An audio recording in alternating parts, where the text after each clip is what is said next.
course with two lives come together. Sometimes for good, sometimes evil. I say, Williams is out of win on this. I'm definitely against it. Williams seems to forget we have our stockholders to answer to. Phone Mrs. Williams, Della. Tell her to be ready in about an hour, and I'll pick her up. Yes, sir. You phone San Rafael and see if those papers are on the way over from the executive. Yes, Walt.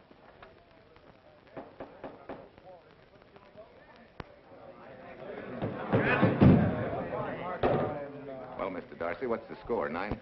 I'm afraid it is, Walt. If you think you can persuade them to change their minds, go right ahead. Gentlemen, I never interfere with stock issues, dividends, or anything else in your department. I must run my department with no interference. Either I know why and when I need more factory space, or you need another boy. And that's all right with me, too. Because I can take these plants and pick my own spot in the motor production field. You won't have to worry so much about dividends. There won't be many. Hold on. I'm sure none of us want to lose Walt. Or our dividends. Why do you say we take another vote? Now, all in favor of buying the 3 new factories signify by saying aye. Aye. Aye. Aye. Aye. Aye. Aye. An unanimous vote. Congratulations, Walt. Congratulate the board. They're the winners.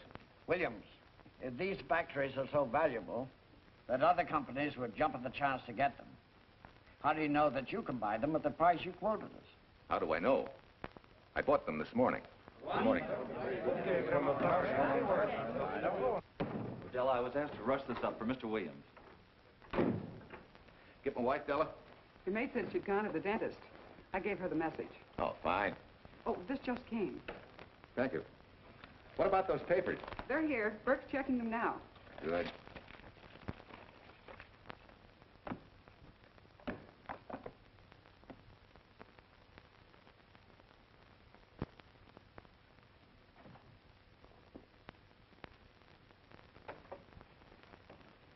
Congratulations, Walt.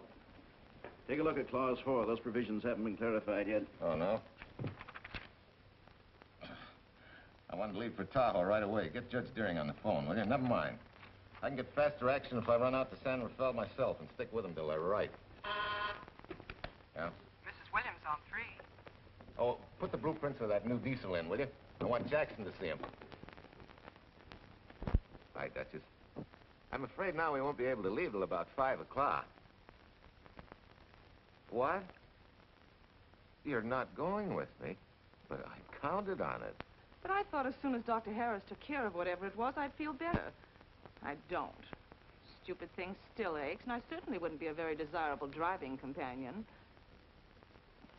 No, seriously, darling, you run along and buy your little factories and hurry home. I'll send you back to the office. And cheat me out of my goodbye kiss? Not a chance. I've got to drive over to San Rafael. I'll stop on the way. Love me? Bye, dear.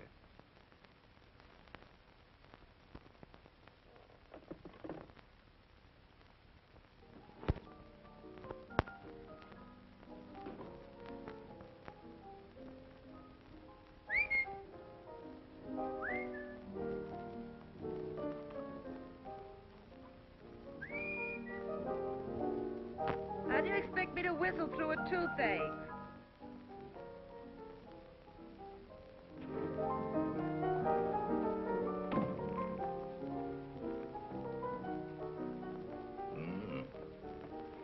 Nothing in the whole world smells as sweet as you do, Duchess. Certainly don't feel sweet. I was grouchy as an old bear.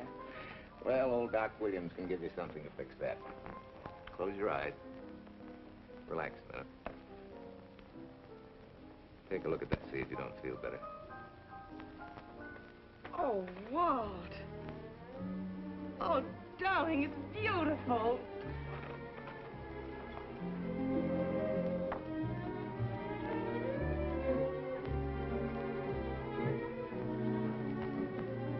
Not bad. Not bad at all. You know, to quote my wife, I like monograms on things. It shows they belong to me, unquote. When did your wife say such a thing, Mr. Williams? About 6 years ago, when I married her. She gave me the first monogrammed shirts I ever owned. Those were the words on the card. I still have it. I certainly hope your board of directors never discovers what a softy you are. They won't, don't worry. I have only one vulnerable spot. What really happened this morning? All I got out of Della was that you stalked out of the office with blood in your eye, back in no time with canary feathers in your mouth. Oh, I clipped those birds' wings, but short. No one's gonna vote me down, sweet. Not when I know I'm right. Mm-hmm. But how did you convince the board of that so quickly? With subtle hints and easy persuasion. Like this. Either I get what I want, or you get yourself another boy. And that's all right with me, too. But... Walter! What a clumsy ox. I'm sorry, Duchess. Oh, please, sweet, don't be so upset. Oh, if you could have seen your face. Oh, don't bother, dear. Sue Lynn will take care of that. Not exactly a good prescription for nerves, huh? You know, you're wrong, Dr. Williams. The way I feel now, a good catnap will probably make a new woman out of me. And if it's not going to make you too late... Yes? Well, I'm sure that by 5 o'clock I'll... Swell. I'll run over to San Rafael, get things ironed out, and be back for you by 5. On the nose. Darling, wait. That's perfectly silly. I'll take a taxi cab and meet you in Sausalito. There's a drugstore on a corner opposite the square. I'll be there at 5 o'clock and we can go straight on up to Tahoe. That'll save you all that late afternoon traffic and all that time it'll take to come and pick me up. Smart woman, my wife. Thinks of everything. Where's your bag, honey? Oh, Sue Lynn still has some things to press for me. Sure you don't mind taking a taxi? Very sure. Sweet dreams, Duchess. See you at 5. Better get going. Bye, honey.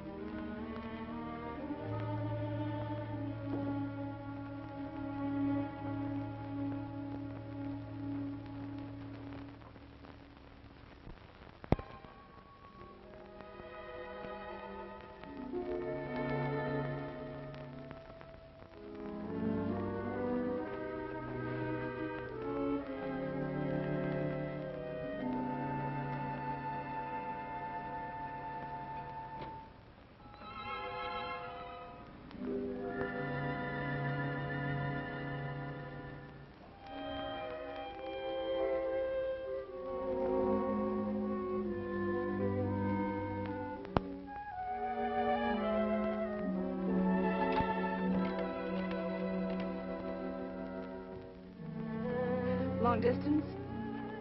On Berkeley, 79721. Hello. Ah. Hiya, beautiful. Yeah.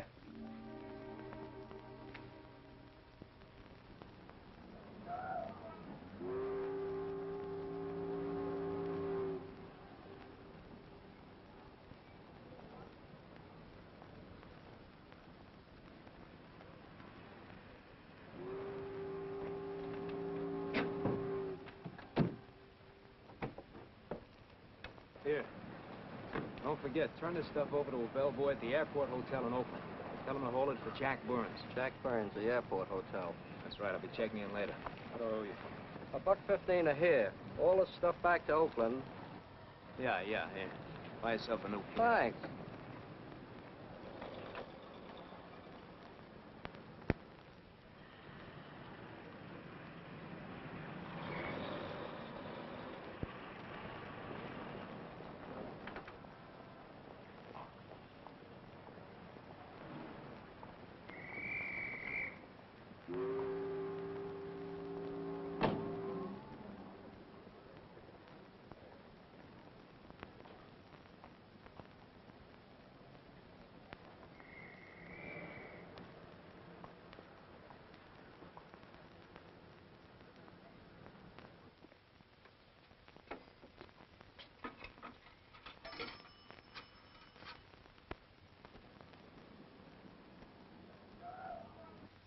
Hey, where's that new woman who was going to meet me? It's after 5 o'clock.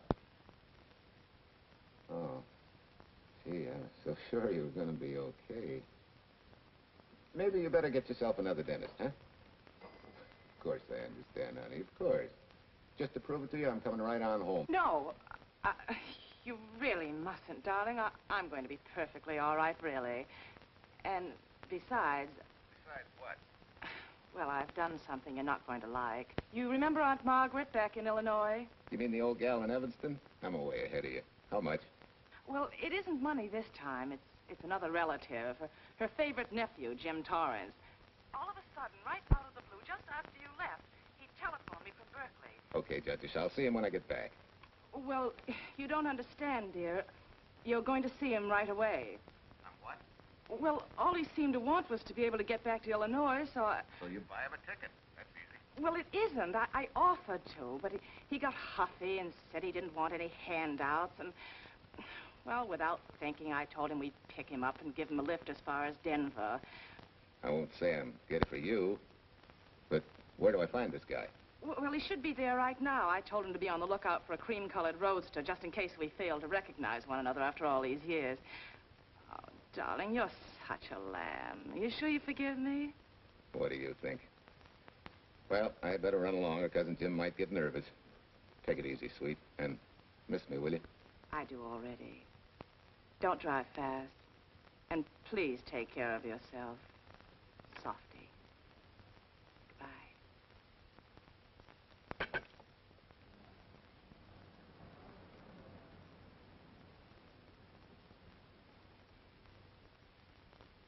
Hello, Della. Yeah, Mrs. Williams wasn't able to go with me. Now, while I'm gone, you see that she gets her roses every morning. That's right. But this time, on all the cards, put love from Softy. Yeah, S-O-F-T-Y.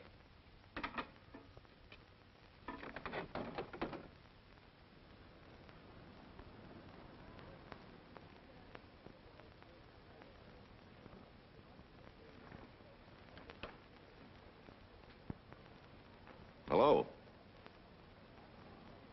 You must be Jim Torrance. Yeah, that's me. I'm Walt Williams. Hiya, Jim. Hi. Where's Irene? Oh, she's a little under the weather at the last minute. Worse luck. Oh, that's too bad. I was hoping I'd see her. Yeah, I'm disappointed, too. Where's your luggage? Oh, I'm wearing it. Less trouble that way.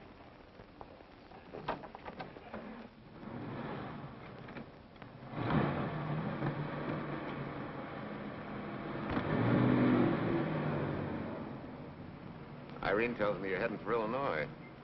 Yeah. Going been a little rough, huh? Haven't exactly been worried about my income tax. What's your line, Jim? Oh, guess I'm a better salesman than anything else. You know, I can give you a couple letters when you get back to Chicago. It might help you. It's fine. Little in with a top brass never hurts. What outfit were you with? Patton's Third Army. How was it? Rough. Except for the time in Italy. I kind of liked it there. Patton's outfit never got to Italy. Of course. But most civilians never know or care, and I figured you didn't either. Well, I fooled you that time.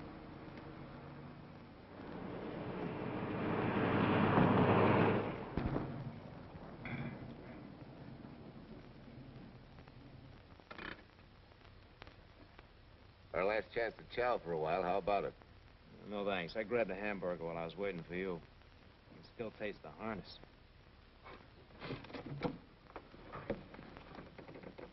Sure you won't change your mind? No, I'm gonna grab a little shut-eye. Thank you.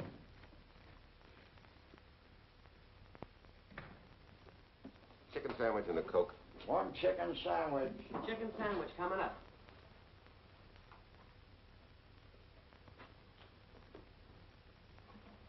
Give me change for $1, will you? Yes, sir.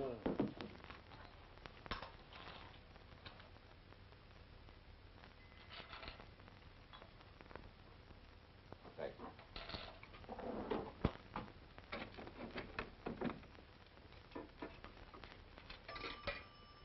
San Francisco. Klondike 2, 6714.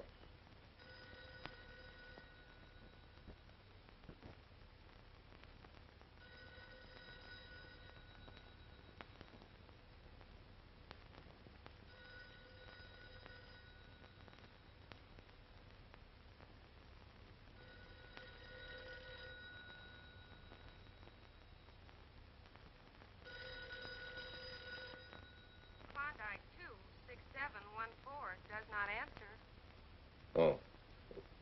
We'll try Sutter 1, 2599, please. Bayview Apartments.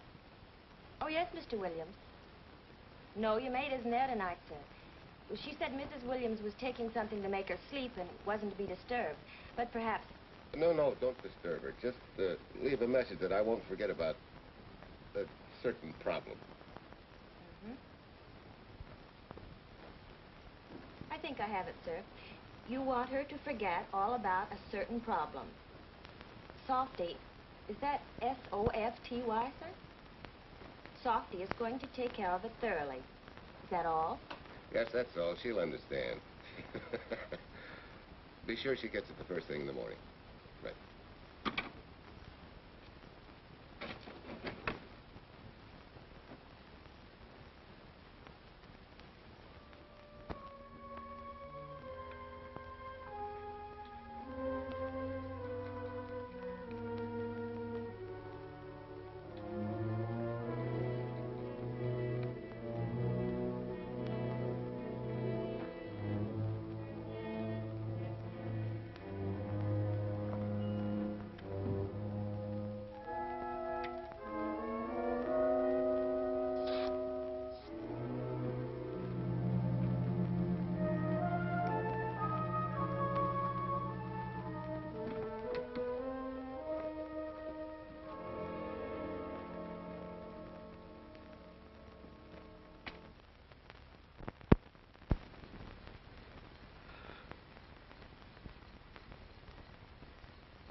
Oh, hi. It's been so long since I've been behind the wheel of anything but a Caterpillar or a Jeep. I had to find out what a real buggy feels like. Why don't you drive for a while? Oh, swell. Nothing would suit me better.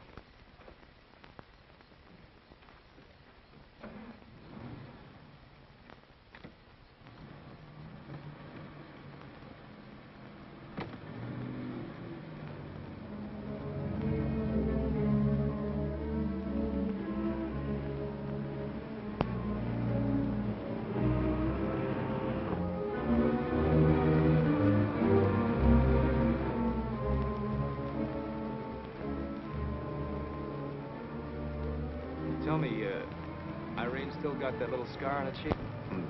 The one she got from the fall? Yeah. You can hardly see it now, though. How'd you know about that? She just got it last summer. Thought you said you hadn't seen her for years. Oh, from Aunt Margaret, of course. How else? She always sends me the news in her letters.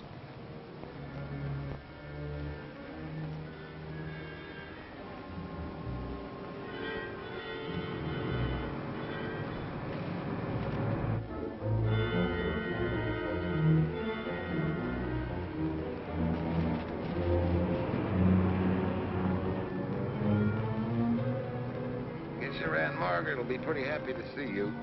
Irene says you're the favorite nephew.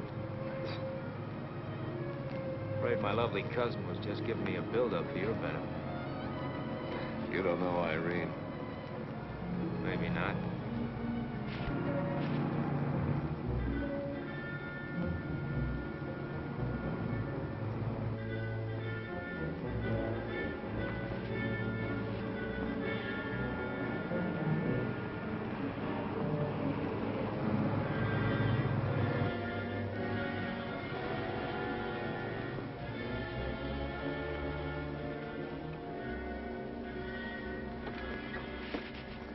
What's the matter? I think we got a flat.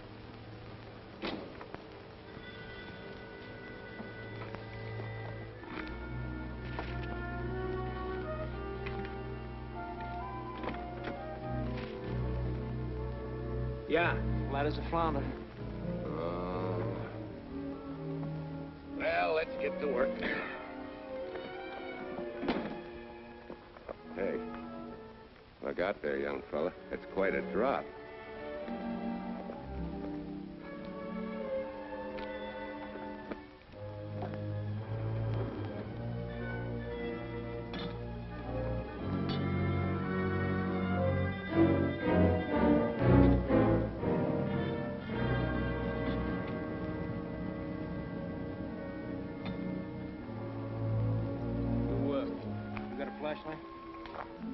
I think I have. Get the jack. I'll take a look.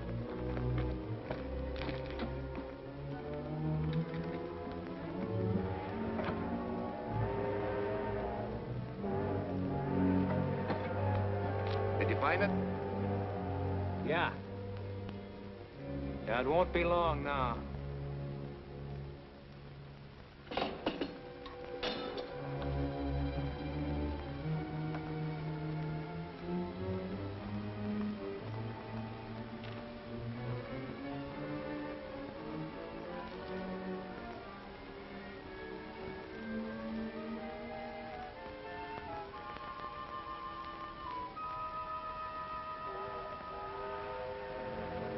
Come on, let's get going. Wait a minute. Did one of your cufflinks fall off? Huh? Well, something dropped. I heard it fall right down there at your feet. Oh. Well, you must have rolled under the car.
That guy must be crazy.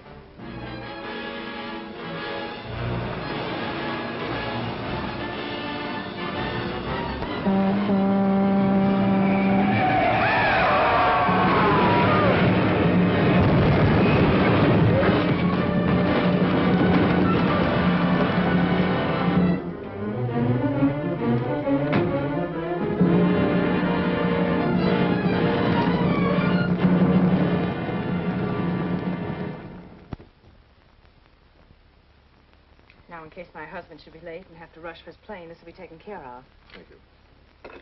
Tell Mrs. Burns at 302.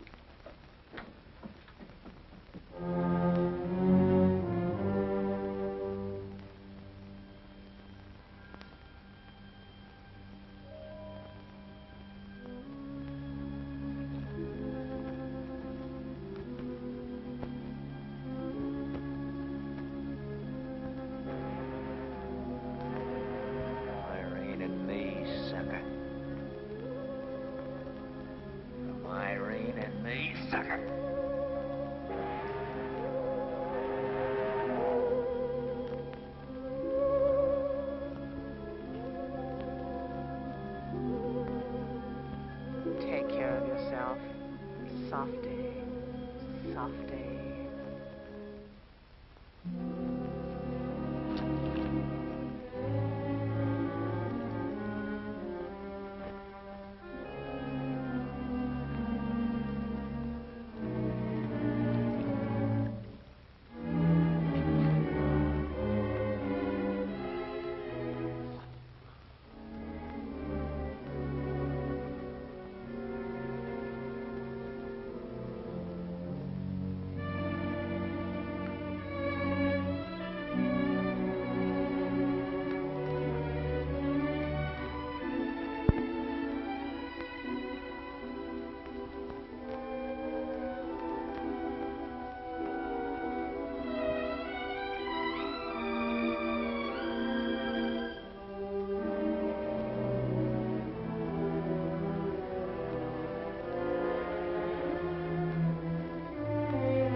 Young lady, Excuse me. I want to see Mrs. Walter Williams. I'm sorry, sir, but she left orders not to be disturbed. I'm sorry, too. Lieutenant, this is the police department.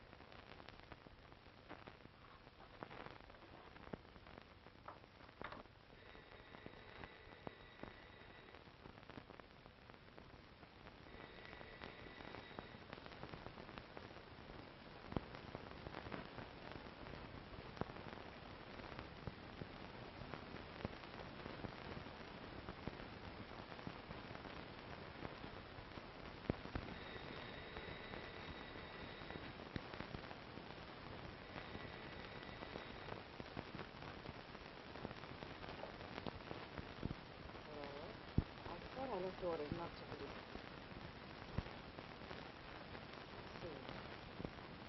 Ask him to come up.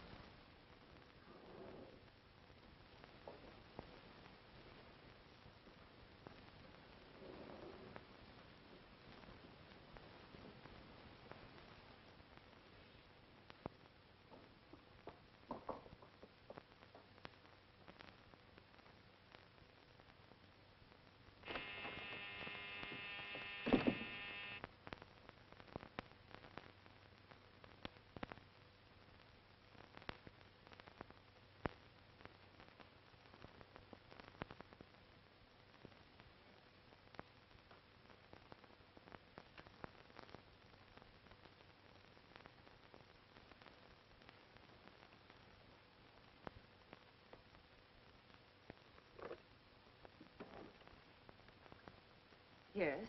I'm Lieutenant Quincy with the police department. I'm sorry to disturb you at this hour, but...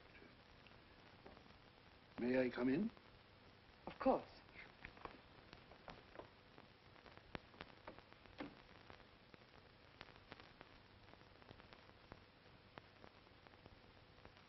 Well, Lieutenant? Did your husband go on a motor trip late this afternoon? Why, yes, he went to Denver on business. Why? Was he driving a packet roadster? Yes? Is anything wrong? I'm afraid there is. Won't you sit down? Has something happened to my husband? Yes, Mrs. Williams. He's dead, isn't he? Yes. Oh, Walt, I knew something like this would happen. I begged him time and again not to pick up hitchhikers. But it wasn't a hitchhiker, Mrs. Williams. It was just an accident. He ran into a truck, a gasoline truck. You mean there was fire? He must have been driving pretty fast. I don't think he felt anything after the crash.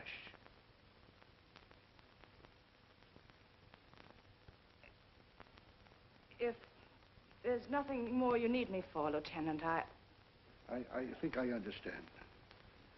And may I say you've taken this with a great deal of courage. Good night, Mrs. Williams.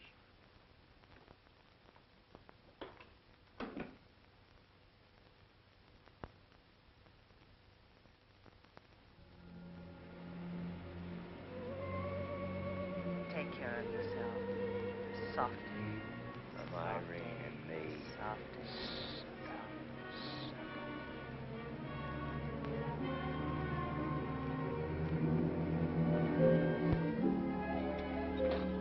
Ready? Yeah. That Williams must have been quite a guy. Yeah, he went to work for Universal Motors as a sheet metal worker. Mm-hmm. Less than 10 years, he's their top production man. Well, he sure went out in a blaze of glory. Yeah. Let's go.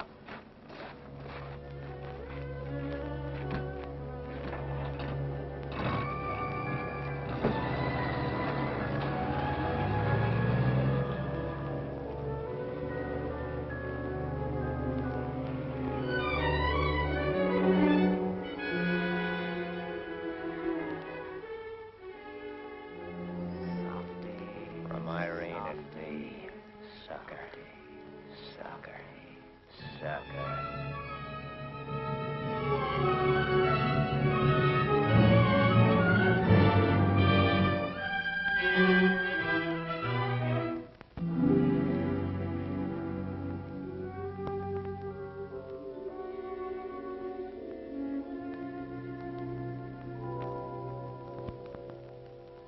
Well, could Mr. Burns have taken a later plane and still made connections for Mexico City?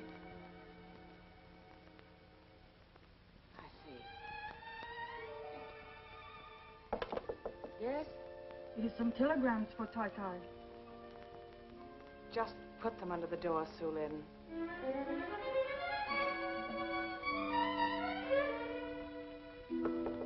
Please, Tai Tai, a policeman Quincy most anxious to see you. Ask him to wait, Sue Lin.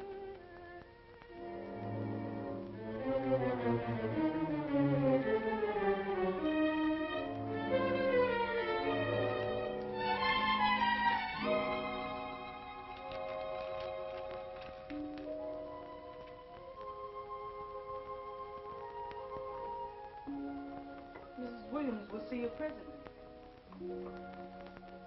Will wait, please.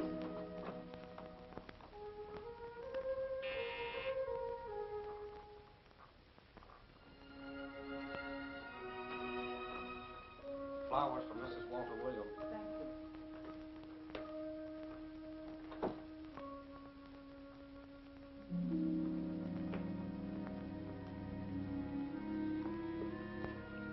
Roses like Mr. Williams always sending when he's away. You seem to have been very fond of Mr. Williams. Sue Lin is honored to have served him 5 years, and he... I'm sorry to keep you waiting, Lieutenant. I wouldn't be disturbing you again if it wasn't necessary. And I would be keeping you but a moment. You're being very considerate. Won't you sit down?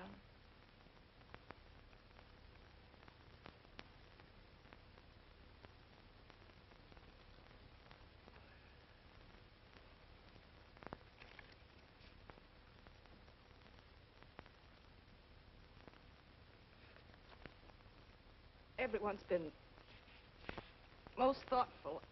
And why shouldn't they be? Forgive me. I'm all right now. What was it, Lieutenant? The state police would like to have some information. They found some wavy skid marks for quite a distance on the road, as if the car had been out of control when it crashed. Tell me, was Mr. Williams a reckless driver? Why, no, he was a fast driver, but certainly not reckless. Well, was he a heavy drinker? Quite the contrary. But what about his health? Could he have had a heart attack and lost consciousness before the accident?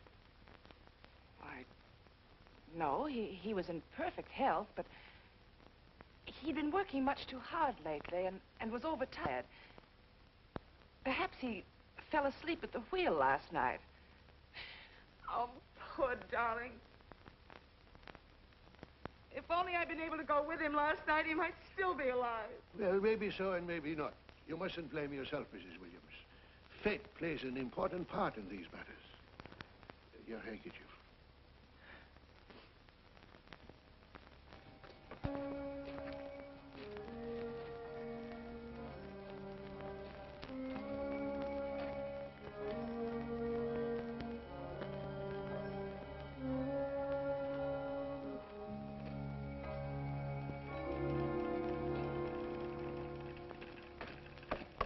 When's the next train to San Francisco? 10 a.m. tomorrow. You sure there isn't one sooner? No, I'm sorry.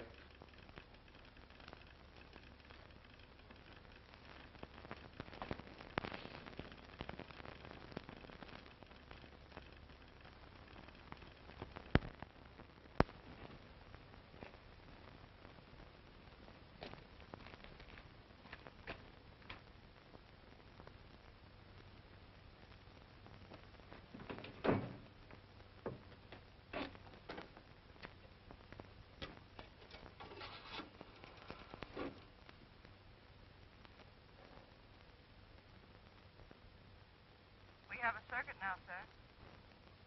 Evanston. Calling Mrs. Margaret Hubbard's residence in Evanston. One moment, please.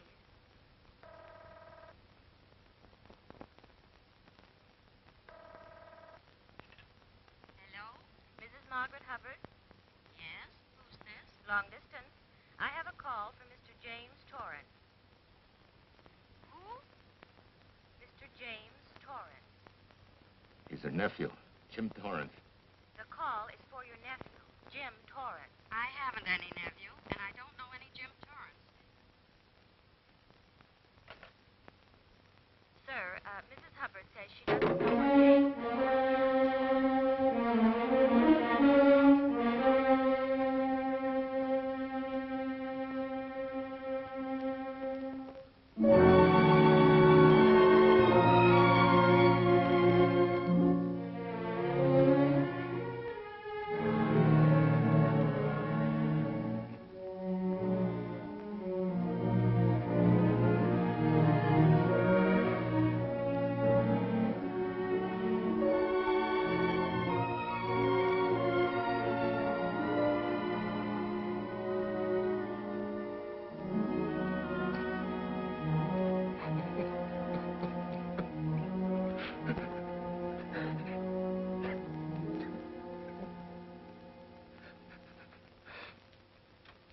What's the matter, son? Looks like you need a doctor. Doctor? I can't leave the station, but old Doc Bender's just across the road there. Yeah. Doctor? Think you can make it? Yeah. I'll make it.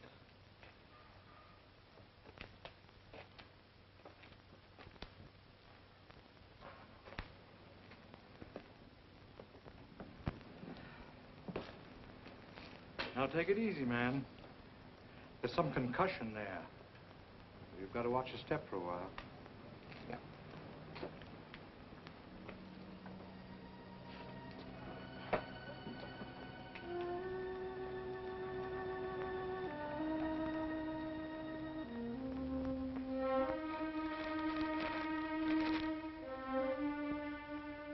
Walter Williams' beautiful widow, who by her own request sat alone in the family alcove during the service.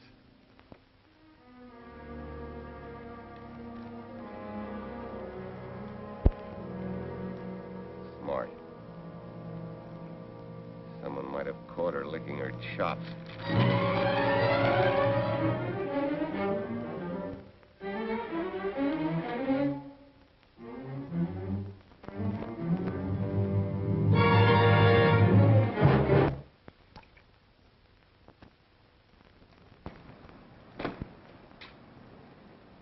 Hey, what's that? Walter Williams. Hey, ain't that the guy that... For the love of Mike, what's that briefcase doing here? He's dead. They did him a dirty trick if he ain't. Hey, now, wait a minute. Don't touch it. We better turn it over to the police.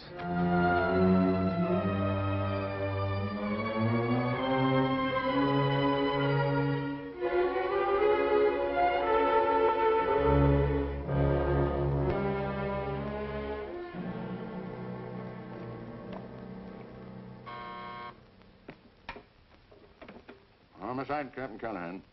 Oh, yes, Chief. The dope just came in from Washington. The fingerprints are those of a James Torrance. Yeah, I'm putting Quincy on it. Right. This sort of opens up a new can of peas on the Williams accident. There's the FBI reporting the guy. Playing with the lady's affection seems to come natural with him. All you got to do, Quincy, is find him. Yes, that's all I got to do. Last known whereabouts of Jim Torrance was in a moving van somewhere between Sacramento and Points East. Hey, wait a minute. Last known address, care of his sister, Mrs. Joseph Rossetti. Irving Apartments, Berkeley. Well, what are you waiting for, Quincy? Let's go. Torrance leave any forwarding address? No, he said he was going to send it to me. Sorry to trouble you. Oh, Lieutenant, if you should happen to hear from him, will you let me know? There's an unpaid telephone bill and a bundle of laundry. Laundry? Let's have a look.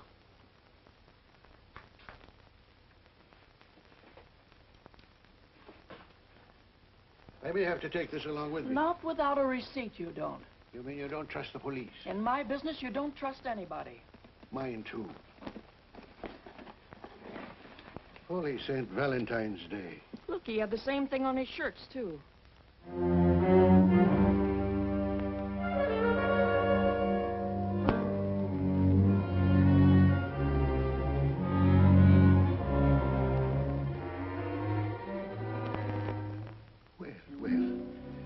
Romance in your late tenant's life.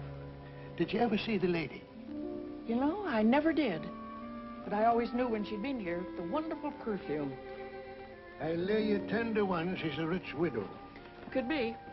Wait, I'll get you his telephone bill. Pretty fancy stuff for a hitchhiker. Yeah, but he's a pretty fancy hitchhiker. According to the shirt maker, a certain lady in the town had these made special. And they're just like her husband's. Only his initials were WW. Sort of smells, don't it, Cal? Now take a look at this little item that was also found in the laundry. I for Irene and W for...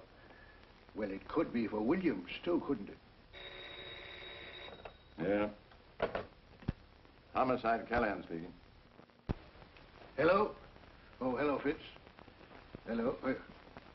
What news? Oh? Any luck? Both days, huh? Swell. Have it typed up and sign it.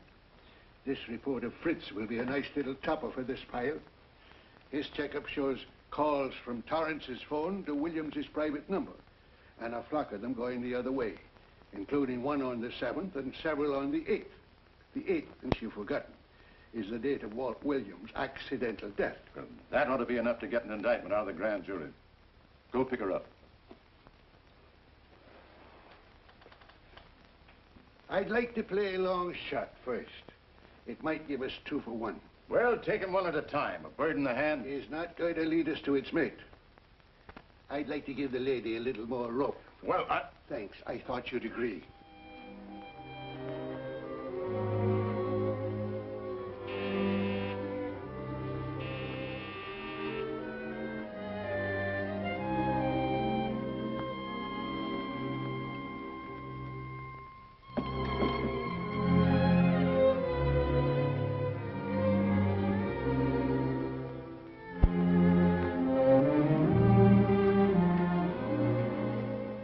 Lieutenant, he just caught me. I'm glad.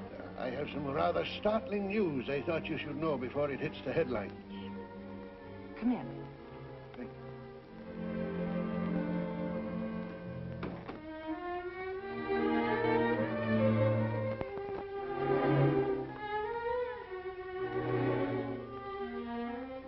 Sit down, won't you, Lieutenant? Thank you.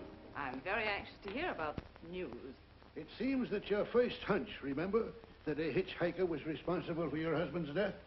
Well, Mrs. Williams, you may have been right. I don't understand. Your husband's briefcase turned up in Kansas City yesterday in a moving van that had stopped at the scene of the accident that night. Apparently, the murderer made his getaway in it. That explains the wavy skid marks that made us suspect your husband was ill or unconscious at the time of the crash. Yes, I suppose it does. And by now, the man is probably out of the country and never will be found. Don't you worry, Mrs. Williams. There were fingerprints on that briefcase. And as soon as we get the FBI report from Washington, his identity will be known and his description sent out on police broadcast. Oh, we'll find him all right. But just now we're keeping things quiet so the murderer will feel safe until we are ready to close in on him. Yes, I can see the wisdom of that. Yes, I thought you would understand and cooperate. As soon as we know his name, it is possible that you might recognize it as someone with a motive. There's that possibility. You know I'll do everything I can to help. I'm sure of it. Now I'll run along. You'll hear from me. I'll let myself out. Don't bother. And don't worry. Good day.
$1.35.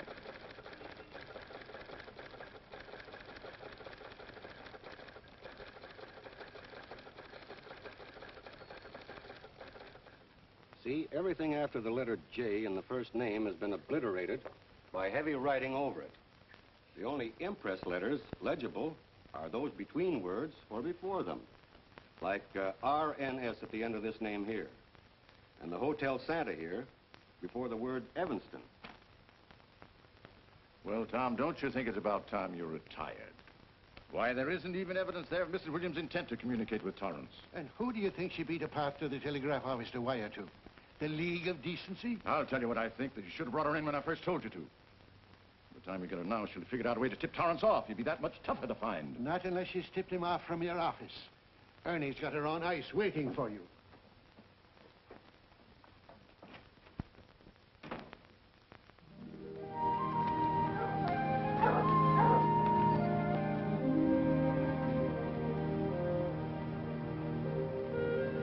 Pretty good, huh?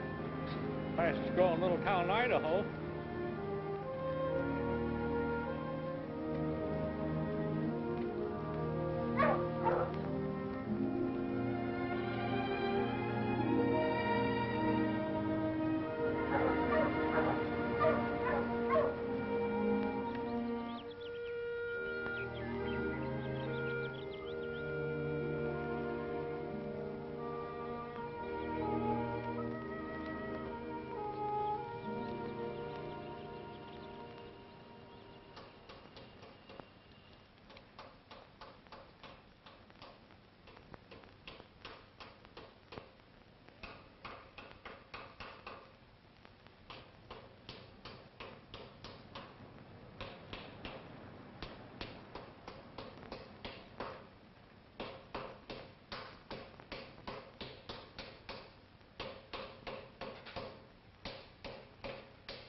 Have a heart, son. You trying to wreck that engine?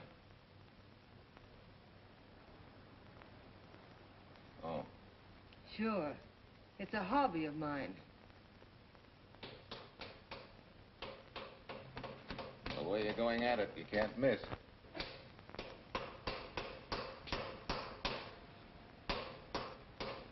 Here. I just can't let you ruin that beautiful motor. Start her up.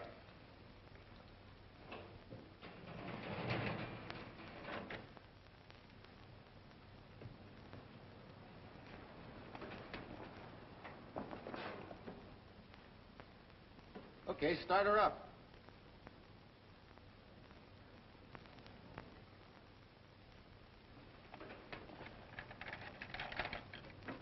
Shut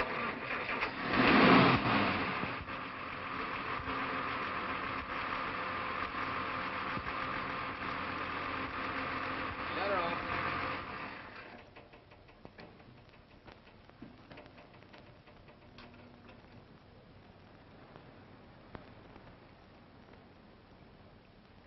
You're certainly not a mechanic by trade.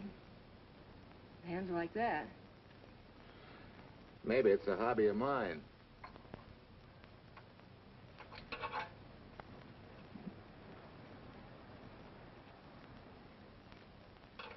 Gee, what happened to your head?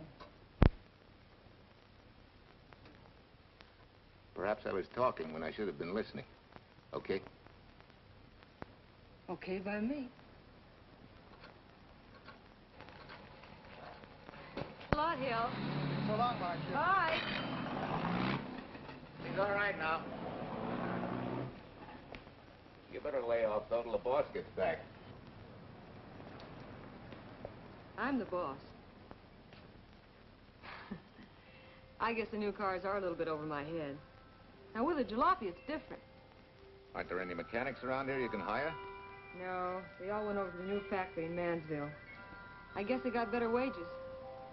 Tough break. Yeah. How much do I owe you? Oh, forget it. Well, I'll be shoving along. So at least have a cook in the house. You might as well. Marcia, can I use your phone a minute, please? Sure, help yourself, Uncle Ben. Never arranged but what it caused. 650, please. Flat tire this morning. Now the danged engine stalled on me. Nice and cold. Wilson's garage? No, I did not give you the wrong number. Fine thing using my phone to cheat me out of repair bills. Aren't you ashamed? Gave me the wrong number. 650, please. You're a nice girl, Marcia Peters, and your ma's a fine woman. And I'll always buy my gas and oil here. But you ain't never gonna tinker with my car again. Busy? Busy. Always busy. Say, we're not so busy. Would you like to do another good deed and give Uncle Ben a hand? Why not? Where is your car, mister? Maybe I can help you. Why, are you a good mechanic? Very good. And very reasonable. Well, just what you need, girl. Better hire him. It's an idea, Uncle Ben. Come on. Thanks for the Coke. Sure.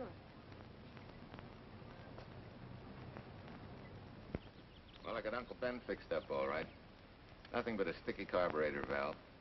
Bye. I hope he paid you. What for? It only took a minute. You're certainly not money-conscious, stranger. There. This is no kind of work for a girl. But somebody has to do it if I want to stay in business. And I want to.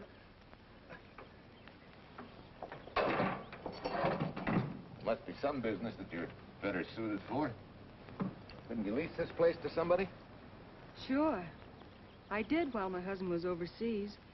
But when he was killed in Okinawa, well, we'd made a lot of plans for the future here. And I had a hunch he'd like it if I took over and tried to make a go of it. Takes more than a hunch to do that. I got along famously. Business has been fine until lately when the help got short. Could be again. If I had a good mechanic. Yeah. You sure need one, all right. Well, for Pete's sake, say yes or no. Do you want the job or don't you? You mean you'd hire me without knowing anything about me? You can repair automobiles. What else do I need to know? Except your name. Well? Why not? Sure. I'll try it for a while till you get someone permanent. The name's Bill Walker.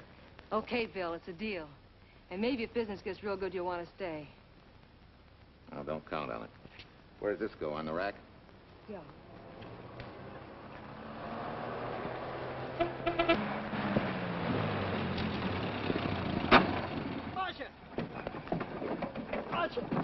It happened. It's a boy, 8.5 pounds. Pair of shoulders like a prize fighter. Well, congratulations, Papa. How's Jane? Ah, perfect. Everything's perfect. Gotta get down to the store and tell the gang. Almost forgot. Oh, gee, thanks, Ed. I'm sorry, I won't have enough for the gang. Yippee!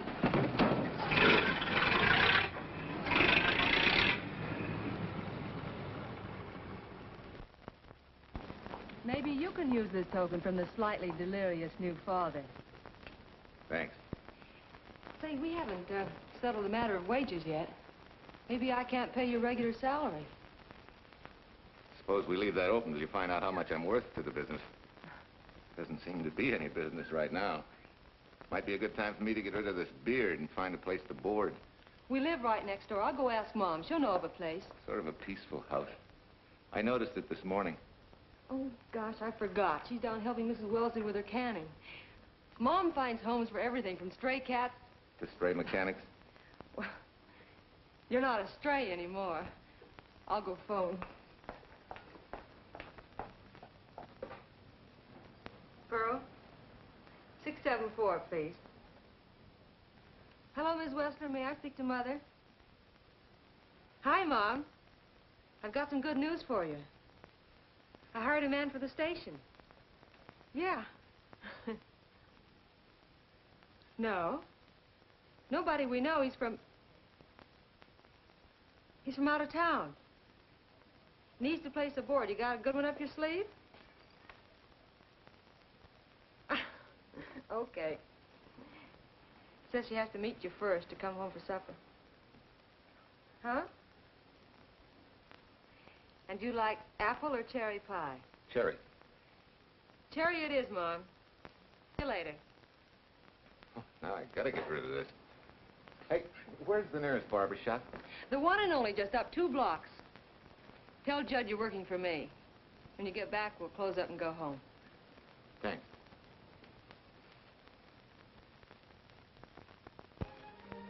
Well, that's real nice.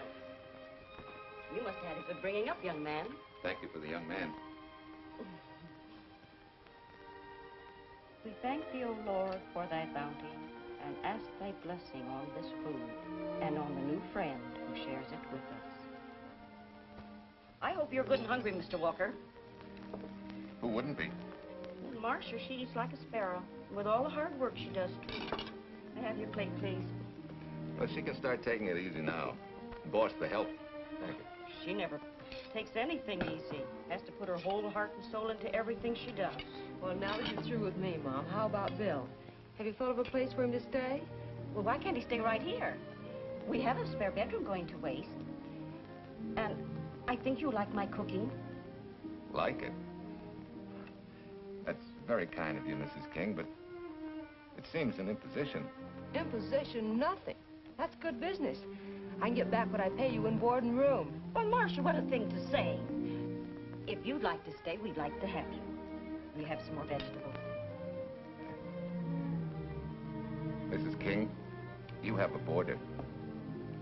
May I have a biscuit, please? Oh, excuse me.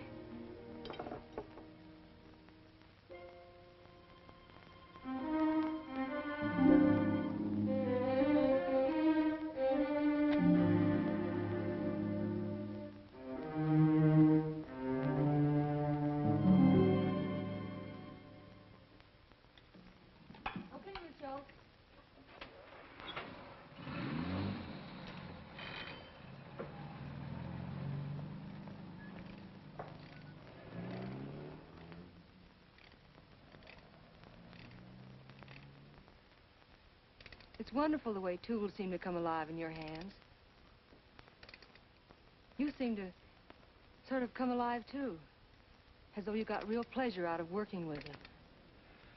I do. When you're doing a job with them, you can't think of anything else. Bill, if something's bothering you, why don't you get rid of it? What would you prescribe, doctor? Amputation. For that stupid chip on your shoulder.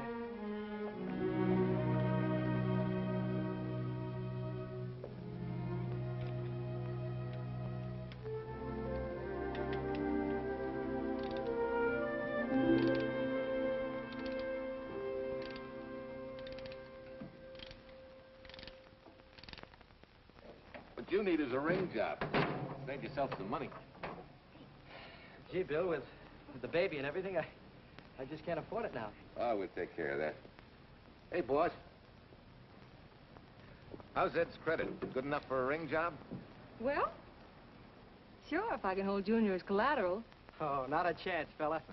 Never mind her. I'll do it on my own time. Oh, thanks, Bill. Maybe we'll see you tonight, huh?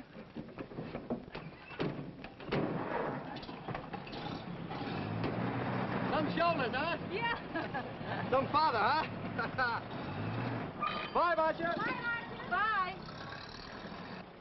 Nice kids. Hey, was Ed clowning about their being hard up? No. Things have been pretty tough for him ever since he got out of the service. Fix a car for him, Bill, and only charge him for the labor, okay?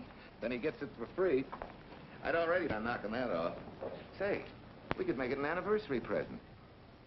Anniversary of what? Junior's arrival, and mine, 3 months ago today.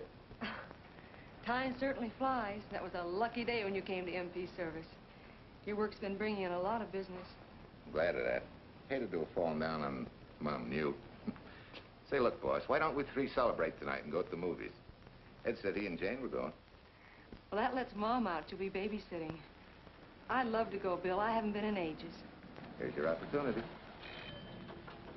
Go to work.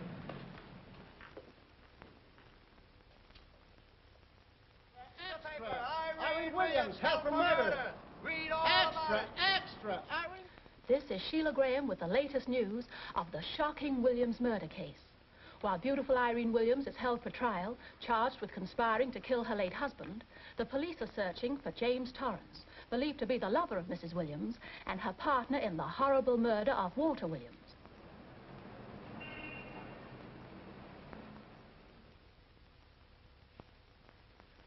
If I'm handling your case, my dear Mrs. Williams, I want 1/3 of everything you get.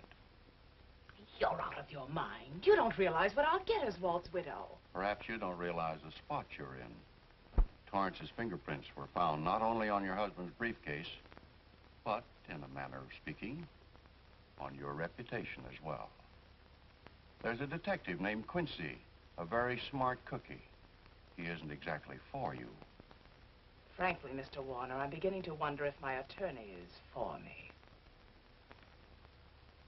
Underestimating the enemy's ammunition would scarcely be wise. Now, if we can get to trial before Torrance is found, he'll never get a conviction. But... But what? if he shows up, we may have to fry him. Oh, no. Let's not cross that bridge until we have to. But if it comes to a choice, we're not going to burn, are we?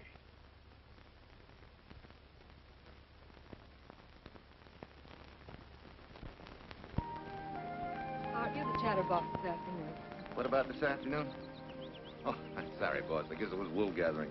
You're supposed to do that in the spring. Is there anything you don't know? Yes. What's San Francisco got that we haven't? Better newspapers, for one thing. Anyway, California's supposed to be the land of opportunity. I thought that by now you liked it here. I do. Very much. It's a good town. Nice people. Swell boss. Thanks. We like you, too. No fooling, Bill. You'd be surprised how many people ask questions about you. What kind of questions? Oh, where you came from, do you have any family, and do you like it here, and are you going to stay? Al Knox asked me at the movie last night if you wanted to join the volunteer fire department. Just interested, friendly things. I suppose it is natural for people to wonder about a stranger who moves into their community, like I did. You know, I've been thinking, maybe it wasn't such a good idea, you and I going to the movies last night. It's all right being seen in the station and here with Mom, but... You get used to that in a town this size. They're always trying to marry people off. You just ignore it, and after a while they forget about it. I'll go get cleaned up for supper.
You know, I hate to tell you how many years this Sunday takes me back.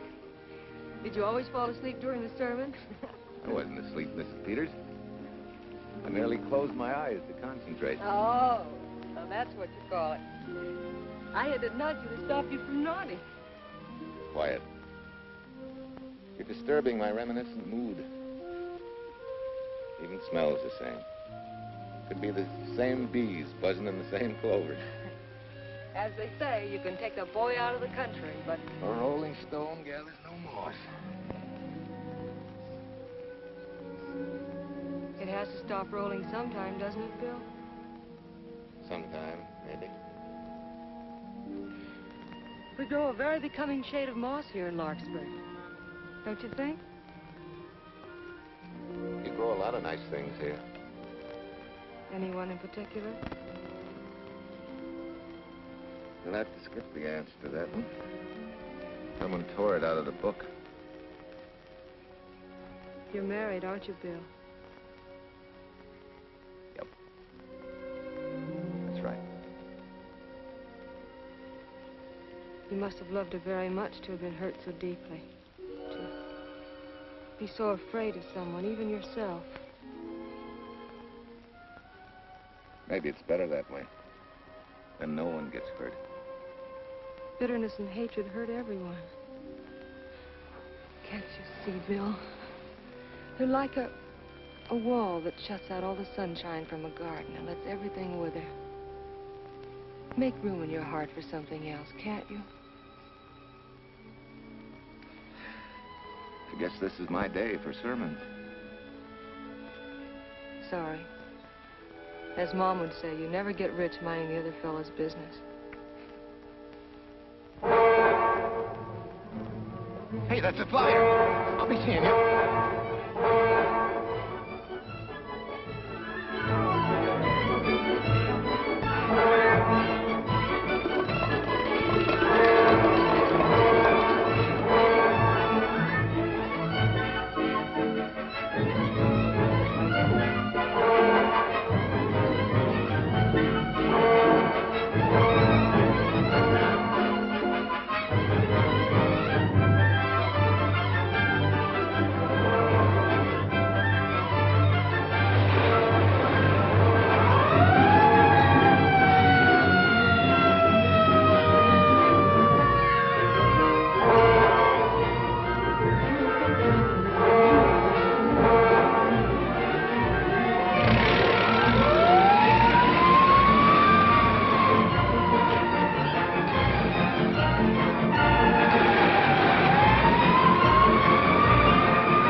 Wesley sent a couple of jars of peaches.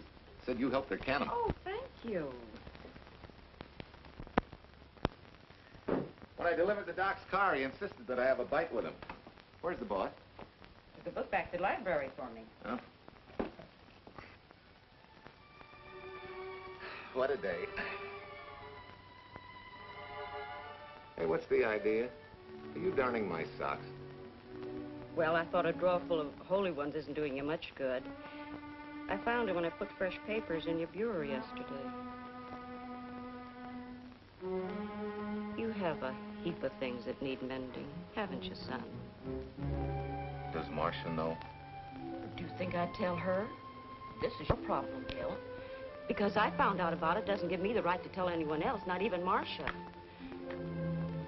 When you trust folks, you trust them, and you give them a chance to work out things the way that seems right to them. How can one little woman be so big? Don't forget, it's a lot easier to be tolerant and understanding at 50 than it is at 25. Yeah, Mom. I'm going next door for a while. Grandma Thompson's ill.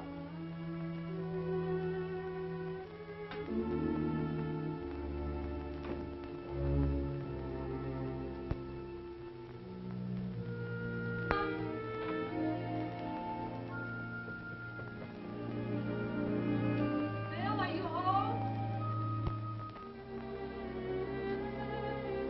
Bill, are you in there? Yeah? Mom went next door, Marcia. Hi. Do you work awfully late? Oh, about 6. Anything wrong? Come in. I want to tell you something. I'm checking out. Has something happened? No, just... I'm doing what I should have done a long time ago. Moving along. But why, Bill? My name isn't even Bill. There isn't any Bill Walker. I'm Walter Williams. The late Walter Williams. Walter Williams? I don't understand.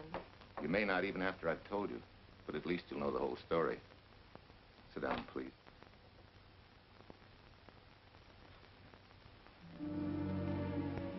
Finally, Larkspur. And you. From there on, you know. I'm glad you're going back to make things right. Going back? Wild horses couldn't drag me back. What are you going to do about your wife? Nothing. You're going to let her go to trial for murder? Oh, no, Bill. Why not? She tried to kill me, she and her cousin. But they didn't. Who says they didn't? Let them try and prove it. No matter what your wife did, she can't be tried for something that didn't happen. Oh, Bill, can't you see? You bet I can see. She deserves everything she's getting. Sorry part of it is they'll never convict her. No, Bill. The sorry part is you're not big enough to take a hard jolt to your pride and to your ego. Sure. It hurts to be tricked and cheated by someone you loved and believed in. But that doesn't give you the right to take justice into your own hands, to trample on the hearts of others and walk out on life. A barren, frustrated boyhood. A marriage to a woman who accepted my love, yet despised me so thoroughly she resorted to murder. I'll never think of our moments together without nausea. I feel stripped bare, degraded. Even me.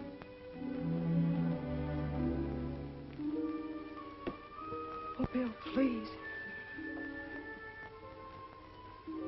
Don't destroy the one chance we have for happiness. We haven't got a chance. Doing the right thing never works out. I know. In this world, you turn the other cheek and you get hit with a lug wrench. Forget me, boss. Try and forgive me.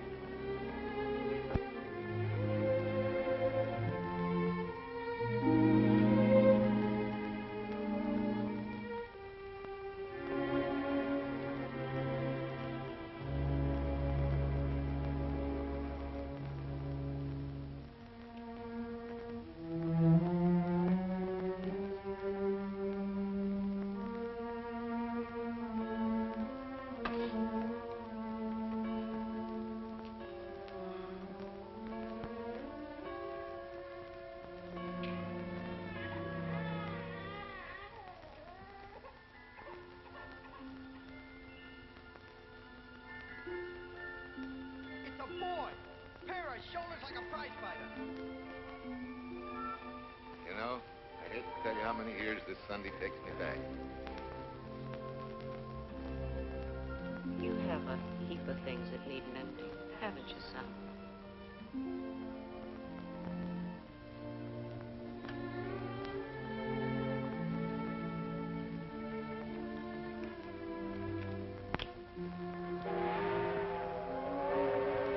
Take care of yourself. Soft again.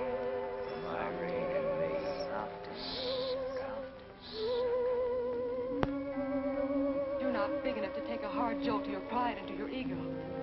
Sure. It hurts to be tricked and cheated by someone you loved and believed in.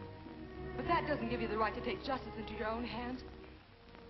Trample on the hearts of others and walk out on life. Oh, Bill, please. Don't destroy the one chance we have for happiness.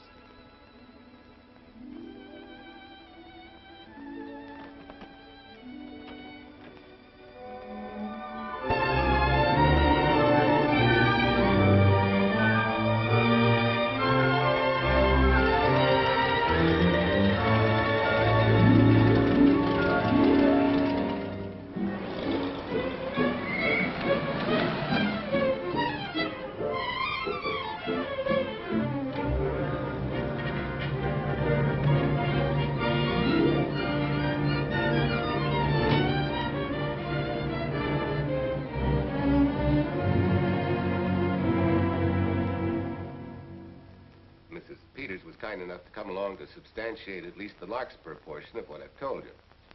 Very thoughtful of you, Mrs. Peters. Mr. Williams, when you read in the newspaper that the hitchhiker who attacked you had been, well, a close friend of your wife's for some time, it must have been a great shock to you. I didn't come here to discuss my emotional reactions, Lieutenant. If you need me for anything further, Captain, my office will know where to reach me. Let's go, Mark. Just a minute, Mr. Williams. We'll need your signed statement for the grand jury when we ask for your wife's release. It won't take long to be typed. Yeah. All right.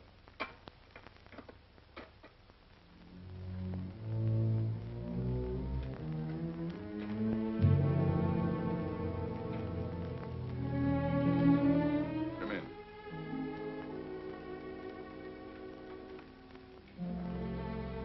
Sit down. Mrs. Williams, we have news for you. Really? I can scarcely wait.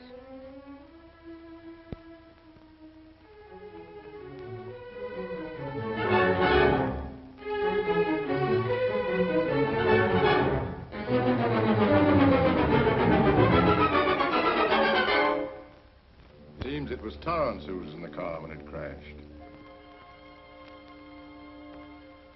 Jim?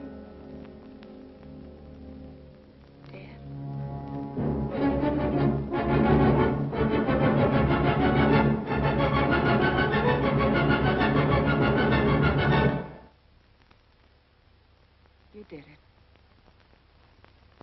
You killed him. No. He tried to kill me. Thought he had. And he ran into the truck. It was an accident. An accident? You wait all these months to tell this story. You let me rot in this filthy jail. Wait a minute. You let everybody believe you're dead. Pretty convenient, wasn't it? A dead man can't be tried for murder. Mr. Williams, perhaps your wife would understand better if you would explain to her about the amnesia. Amnesia? Oh, don't tell me you believe he had amnesia. Where's he been all this time, just wandering around in a daze? Tells us he's been in Larkspur, a little town in Idaho, working as a mechanic in a service station. Run by Mrs. Peters here.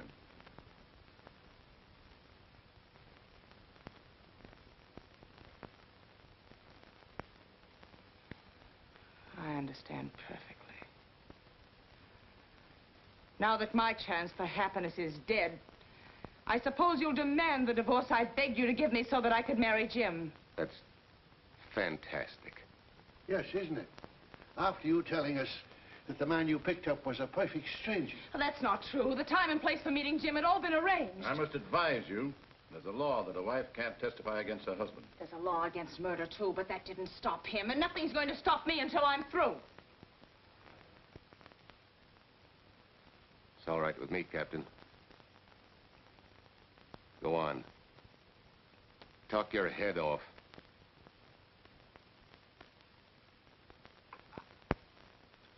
I was to have gone with him to Denver. He insisted on it, although I was quite ill. Several hours before we were to leave, he came home. There was a violent scene. He threatened to kill me unless I agreed to give up Jim. And I wish he had. This is incredible. Not one word that she has said is true. Then you have nothing to worry about. Mrs. Williams, was there a witness to the threats you mentioned? No. Unless the maid overheard. She was in the apartment. In fact, she picked up the pieces of the vase that he threw at me. Where is she now? I don't know. She left me suddenly after all this began. Please, could the questions wait? I feel rather ill. Will you have Mrs. Williams ready for the grand jury at 10 o'clock tomorrow morning? That's all.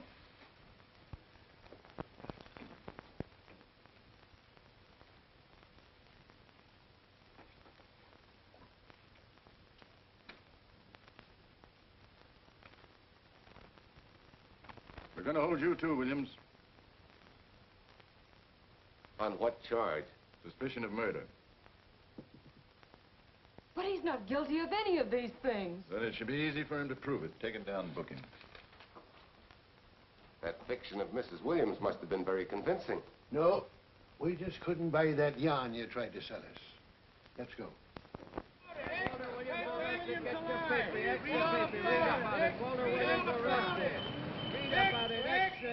Watch me, wife, freed and murder charge. Extra, get your paper. Walter Williams charged with murdering wife lover. Extra, get your paper. Irene Williams goes free. Husband held. Extra, get your paper. Wife freed and murder charge. Walter Williams charged with murdering wife lover. And Daly's going to cover Williams' office. Okay, boys, hop to it. I want all I can get by 10 a.m. tomorrow for the grand jury.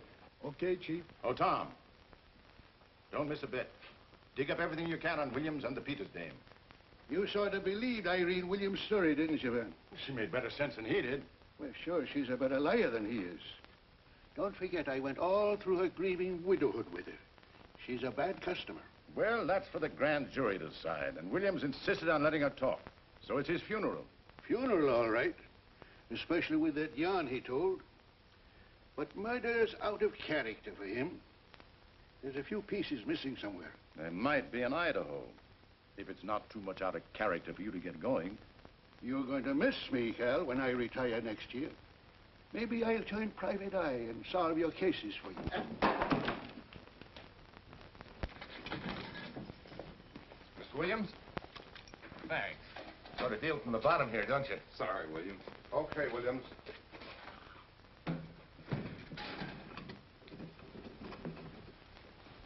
Well, not very good news, judging from your faces.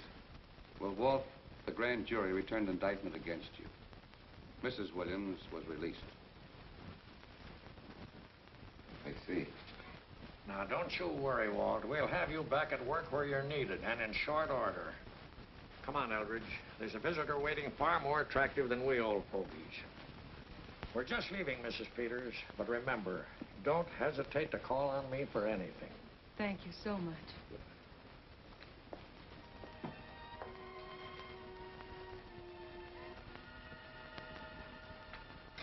Hi, boss. Bill, what have I done to you? If it weren't for me, you wouldn't be here. If it weren't for you, I wouldn't be. I came back here because I wanted to believe in the things you do. I still do, no matter what happened. Will you do something for me? Go back home, where I know you'll be taken care of. Not a chance. You'll have to think of a better reason than that to get rid of me. I'm a big girl now. I've just been to Larkspur, Williams, where I found these newspaper clippings. Of course, some of them are 3 months old, but you seem to treasure them, so I brought them along. So? I don't think they exactly substantiate your claim of amnesia. As if you were interested in substantiating any claim of mine. Now, let's get one thing straight. Most people, when they get in a jam, think the police are only interested in the prosecution. Our job is to get the facts, the truth. And the truth never hurt anyone but the fellow that lied. Unless he was a beautiful woman. Oh, quit kidding yourself, Williams. You made the boner. I had no more to do with Torrance's death than you did. And out of the whole population of Northern California, you just happened to pick up a hitchhiker who happened to be your wife's boyfriend. Ah, have a heart, Williams. I suppose you'll tell the truth when you take the stand, but you better have some mighty conclusive proof if you expect the jury to believe it. Wait, Lieutenant. Bill, we all know you're not guilty, but we're going to need help to prove it, and need it badly. Lieutenant Quincy can't take sides, but if we're right, he has to be on ours. And I have a hunch he wants to be. Why don't you tell him the whole story? All of it. Please.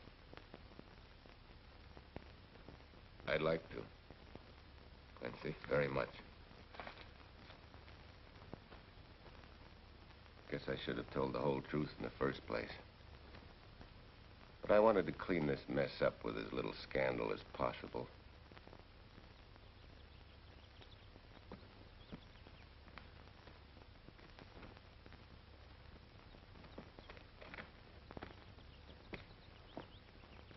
Well? No sign of the lug wrench or anything. My dear Mrs. Peters, will you please stop trying to be a detective? How many times do you think the police have combed this spot for any kind of evidence? Now, be a nice girl. Take Mr. Williams' advice. Go back to Larkspur. What time is it? It's only 4 o'clock. We still have time to go back to town and go on our hunt for Sue Lynn. Now, look here, young woman. You've had me on the run since early morning. But, Lieutenant, the maid seems to be our only hope now. We've got to keep looking till we find her, that's all. That's all? Wait. She was naturalized, wasn't she? Suffering chopsticks. Quincy, you dumb flatfoot. This Sue, what's her name, was Chinese born. If a port of entry was San Francisco, there'd still be a file on her, photo and all. Let's go. Back to town. Immigration.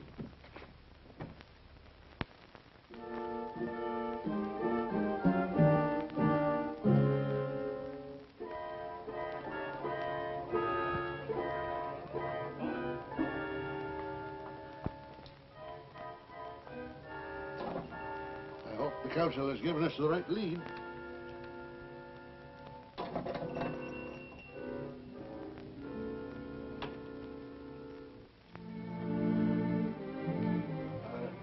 You are Singh? Understand? You savvy English? Also French, Italian, and Hebrew. May one ask what is desired? We're looking for Su Ling Chung. The Chinese consul said you were her uncle and might tell us what she is. This daughter of my brother, has she offended the honorable police? Oh, no. They just wanted to ask her some questions about Mr. Williams, the man she used to work for. Ah Singh's heart is heavy that he cannot lead you to her. But things that are not known cannot be told. Well, if you hear anything of her, report it to headquarters.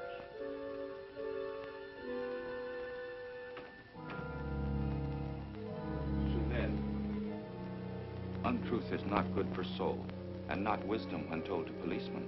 Better for the soul to be kind than to be wise. Su Lin must keep silence to help in this matter.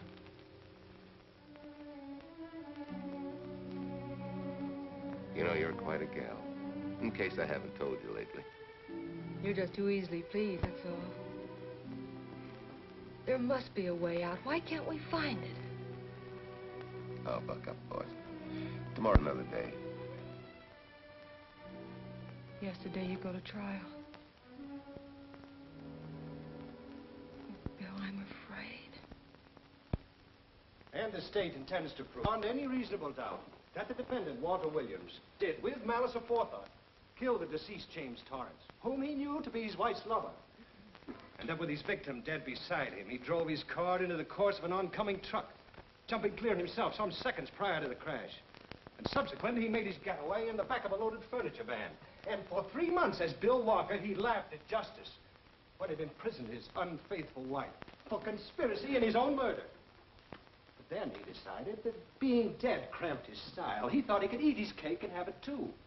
So he returned, most anxious to explain his long absence and to right the dreadful mistake that had imprisoned his wife for 3 months.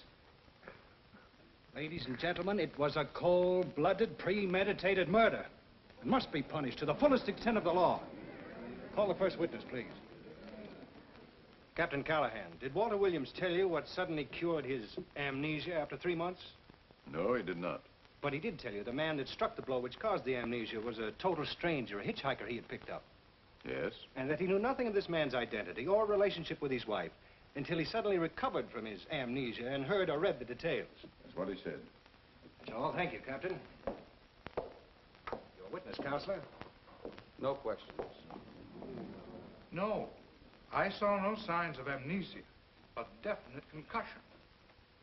He was a bit evasive in answering questions, but not vague or unsure. In your opinion, Doctor, could this head injury have been caused by a fall? Yes. If the head had struck on some object, such as a stone or a metal pipe. That's all, thank you. Your witness. Dr. Bender, are you familiar with a tool known as a lug wrench for changing automobile wheels? I'm afraid I am, sir. I've had a regular epidemic of flat tires lately. Well, then, in your opinion, could this head injury which you treated have been caused by a blow from a lug wrench? Yes. It could have been caused by that, too. Thank you, Doctor. The ones with the earliest dates, you will notice, are heavily creased, as though they'd been carried in a wallet or a coat pocket. Thank you. Lieutenant Quincy, will you kindly tell the court where you found these newspaper clippings? In the bedroom occupied by Mr. Williams and Mrs. Peters' home in Larkspur, Idaho. Is this your handwriting, Miss Revere? Yes, sir. And that's the message, at least our record carbon of it. Would you read it to the court, please? June 9th, 8:32 p.m. Message from Mrs. Walter Williams, Penthouse D. Mr. Williams called, said he wants you to forget all about a certain problem. That Softy is going to take care of it thoroughly. Was there any other conversation? Well, I just asked if that was all, and he said, yes, she'll understand, and sort of laughed as if it were a joke and hung up. Some joke killing the wife's boyfriend. That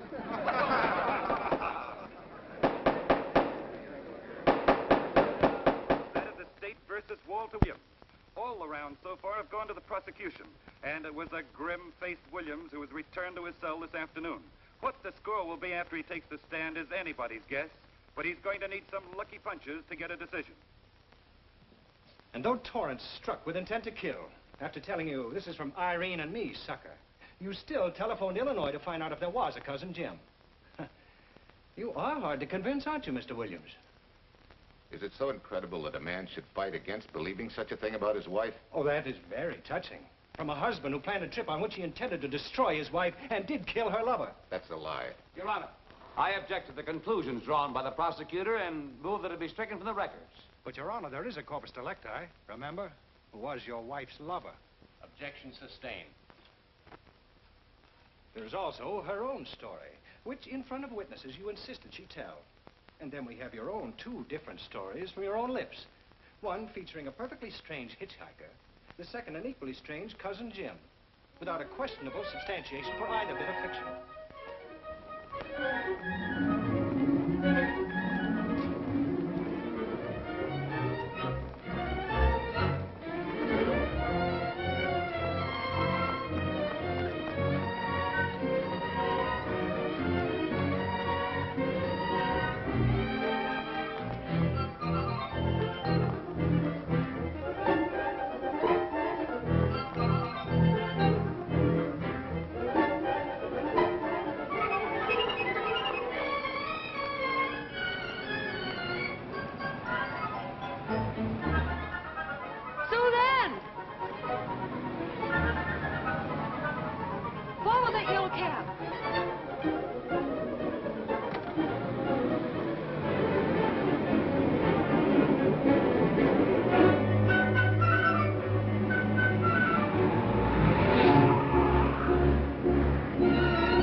thing.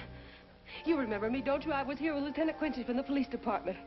I just followed Sue Lynn up the stairs. I saw her come in here. You must be mistaken. I'm not mistaken. She's here. I must see her. Our thing, don't you understand, is to save a man from prison, even from death. I will send her to you.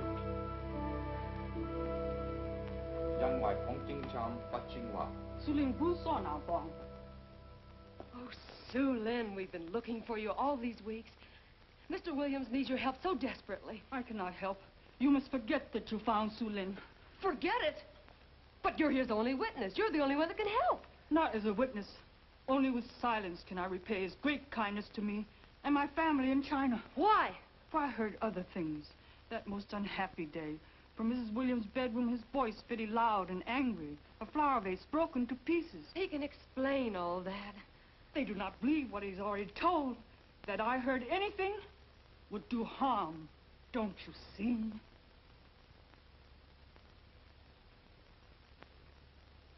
Yes. Much sorrow comes from women who know not honor and truth. And Mrs. Williams, she was not true even to that Torrance man. What makes you say that? That night when he was killed, her sickness was but wall of falsehood, behind which she could go secretly to a meeting place. You mean she went out that night? Sue Lynn, are you sure? Yes, because next morning in her bedroom I found street shoes that had been worn. Her coat on the closet floor with the sleeves turned inside out as though removed hurriedly. And in one pocket, a door key to some hotel. Sue Lynn, that's it. Proof that she and Torrance had planned to meet that night after he killed Mr. Williams. What hotel was it?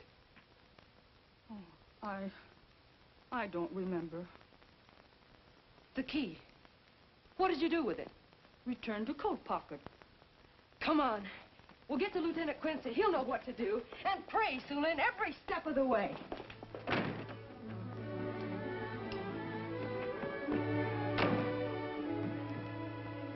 Now hold everything. Even if this long shot don't work out, we'll just keep on pitching.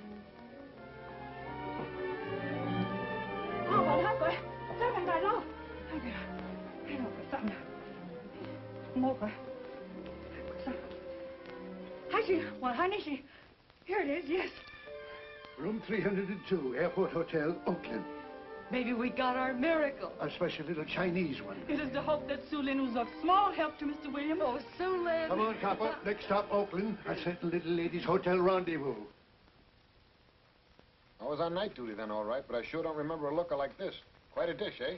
A little too highly seasoned for my digestion, thanks. Lieutenant, just found a couple of cars for room 302 on June 9th. George Baxter, checked out at noon. Mr. and Mrs. J. Burns. Room not slept in. J. Burns. Burns. Look, Quincy. The handwriting on the card is identical to that on the photograph. And here's a little boy, the same thing. The cover-up telegram to Aunt Margaret. Now look at the impressions. J here, and here RNS. J. Burns. That's the name she started a telegram to. Room not slept in. Say, I got that dame pegged now, Lieutenant. She said they'd be out of the room by midnight as her husband was catching a plane.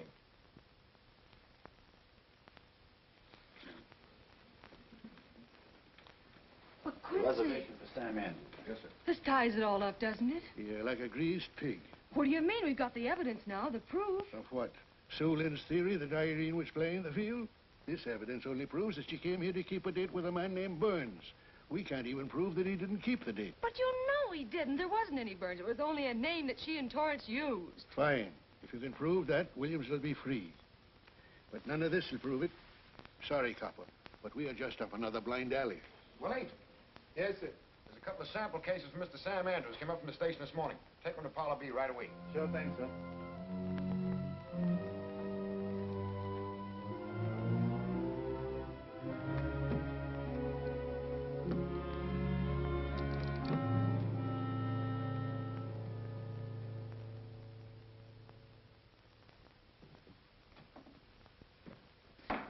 Seated. Case of the state versus Walter Williams. Proceed, Mr. Aldridge. Your Honor, we will call Mrs. Irene Williams. Take the stand, Mrs. Williams.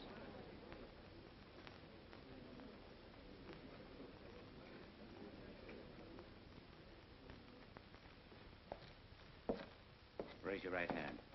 You solemnly swear that the testimony you're about to give in this cause to be the truth, the whole truth, and nothing but the truth, so help you God? I do. Hey, what cooks? The defense calling her? Mr. Eldridge, what's the purpose in calling this witness? Merely for purpose of identifying handwriting. Now, Mrs. Williams, this photograph of you... Was stolen from my apartment. So, according to the inscription, to Walt, my adoring and adored husband, Irene, this belongs to Mr. Williams. This is your handwriting, isn't it? Of course. I'm touched that he should have wanted it so badly. And this telegram, addressed to Mrs. Margaret Hubbard, is that also your handwriting? It is.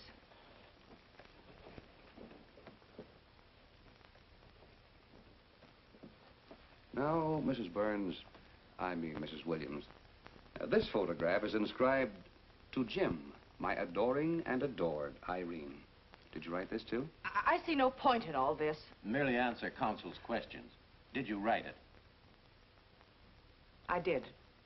And these letters addressed to Mr. James Torrance, did you write them? Yes.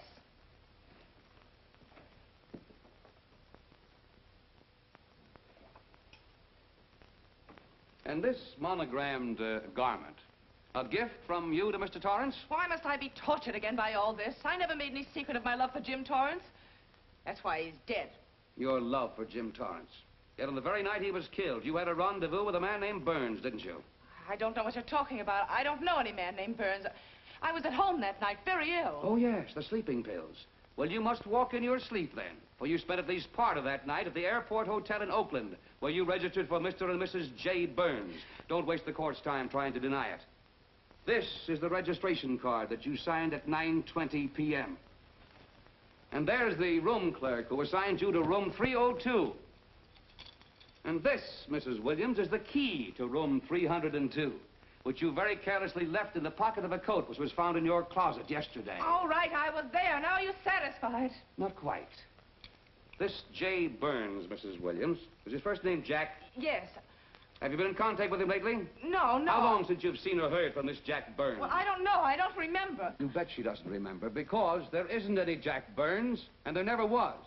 That was an alias for Jim Torrance. And it was Torrance who was to have met you that night, after your charming little plot to kill your husband had been duly executed. It's not true. It's not true. I have bad news for you, Mrs. Williams. I can prove it's true. These pajamas, these letters, this picture, all of which you identified for the court, were found in this suitcase, which is full of the clothes and personal belongings of Mr. James Torrance. And the suitcase was found in the baggage room of the Airport Hotel, where it's been held since June 9th. And it says on this tag, in large print, hold for Jack Burns. That is all, Mrs. Williams. Just a moment, Mrs. Williams. Your Honor, in view of the evidence presented, we now ask for a dismissal of the state's case against Walter Williams. And we intend to charge Irene Williams with conspiracy to commit murder against her husband, Walter Williams. Oh, no.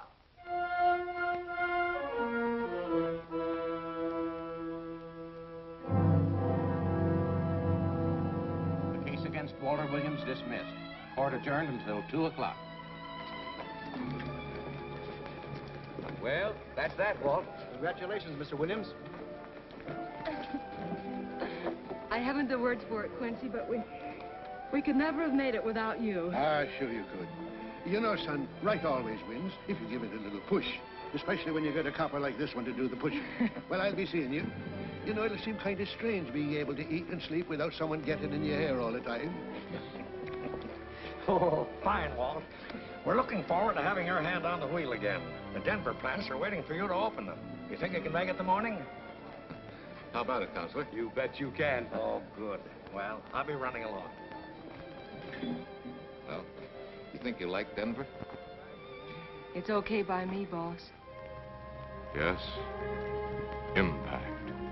The force with which two lives can come together. Sometimes for evil, sometimes for good.